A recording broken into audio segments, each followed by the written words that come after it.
including a wet floor sign. Moments later, Officer Mosley handcuffs the student. So in my tenure of being a registered behavioral technician, I dealt with kids like this all the time. All the time. When I say all the time, all the time. Hello, my name is Gabriel. I am the founder of GentleParents.co, a hub for all things parenting and childcare resources. Look, I've been there, took photos, went around, did a whole tour, and came back. Trust me, I know. When you're a teacher, when you are working in this field and kids are lashing out like this, especially when they're not a small child and they're kicking you, they're hitting you, it gets very frustrating and you need help. Totally get it. Having police come in to restrain them in handcuffs, that's not it. Police officers are not trained to handle little children like this, and it can be to their detriment. We have seen countless videos of police officers pepper spraying little children, tackling and wrestling to the ground children. And more to the point, that type of aggression, that type of restraint is not going to help de-escalate the child. That's not how that works. And then talking to the child while they're escalated, telling them to just calm down, is not teaching them how to self-calm. You're only adding fuel to the fire, baby.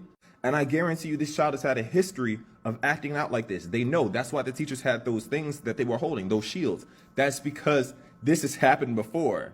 And I guarantee you there was a behavior that they probably triggered that led to this aggressive behavior. And because I don't think, and I could be wrong, but I'm pretty sure unless they're in the very early stages of teaching self-regulation, which they shouldn't be, they should be farther along than what it is, there should have been already some training in place for that child to learn how to self-regulate, other than just saying until you calm down. That's not it.